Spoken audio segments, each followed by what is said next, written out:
हम सुनने जा रहे हैं गीधराज जटायु की अलौकिक भक्ति। यद्यपि गोसाई जी ने श्री भरत, हनुमान आदि अनेक भक्तों के प्रेम का वर्णन किया है, किंतु गीध की प्रीति रामायण में अपना एक विशिष्ट स्थान रखती है। गीधराज रावण से लड़कर घायल हो जाते हैं। वो मां सीता को न छुड़ा सकने के कारण पश्चाताप कर रहे हैं और इतने में ही श्री राम लक्ष्मण सहित वहां पहुंच जाते हैं। श्री राम जी भी गीधराज की ये दशा देखकर उन्हें गोद में लेकर विलाप करने लगते हैं। श्री राम कहते हैं कि मैं गीधराज के मिलने से पिता की मृत्यु के दुख को भूल सा गया था, किंतु विधाता को मेरा ये सुख भी नहीं सुहाया। श्री राम गीध के प्रेम को देखकर सीता के वियोग को भी भूल जाते हैं और कुछ दिन जीवन धारण करने के लिए उनसे बहुत ज्यादा आग्रह करते हैं। यहाँ श्री राम जी ने गीधराज को अपने पिता का पद प्रदान किया, जो दूसरे किसी को नहीं दिया जा सकता। श्री राम ने गीधराज को दिल, देह, इच्छा, मरण आदि सभी कुछ देने का वचन दिया। यहाँ तक कह दिया कि अपने लिए नहीं तो संसार को कृतार्थ करने के लिए जीवन धारण कीजिए। किंतु जटायु ने इनमें से कोई सा भी प्रस्ताव स्वीकार नहीं किया। उसने सोचा कि राम की गोद में मरने के समान सुख और परम पद का साधन और क्या हो सकता है।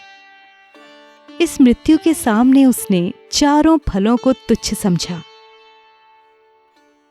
जटायु कहते हैं, राम, मृत्यु समय जिसका नाम भी दुर्लभ हो जाता है, स्वयं उसकी उपस्थिति में उसी के वचन सुनते हुए, उसी का नाम लेते हुए और उसी का रूप सतत आंखों से देखते हुए और उसी की गोद में सिर रखकर शरीर छोड़ने के समान अन्य क्या सौभाग्य हो सकता है। गीधराज ने कहा, इस नश्वर शरीर के दीर्घ जीवन या इच्छा मरण की आशा में पड़कर मैं इस दुर्लभ अवसर को नहीं छोड़ सकता।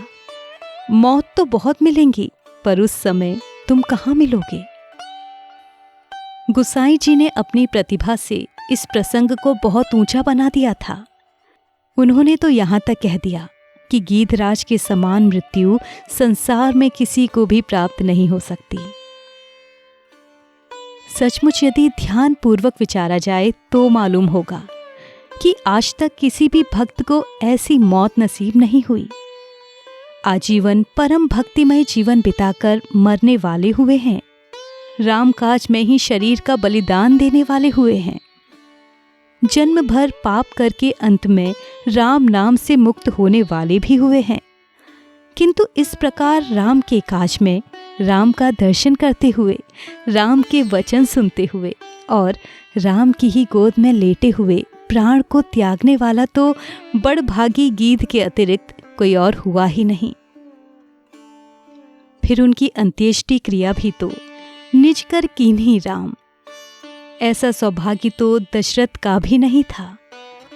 गोसाई जी ने जिस मृत्यु की कामना की थी वो है, समर मरन पुनि सुरसरि तीरा, राम काज छनु भंगु शरीरा, परहित लागी तजय जय देही, संतत संत प्रशंसत तेही। इनमें से एक सुरसरी तीर को छोड़कर गीध को शेष सभी बातें मिली, परंतु सुरसरी के बदले में वे पावन चरण मिल गए जिनसे सुरसरी जी प्रकट हुई थीं। आशा करती हूँ आपको ये प्रसंग अच्छा लगा होगा। अगर हाँ, तो आप हमारी वीडियो को लाइक करें, शेयर करें और चैनल को सब्सक्राइब करना ना भूलें। मिलते हैं एक नई वीडियो के साथ, तब तक के लिए जय श्री राम।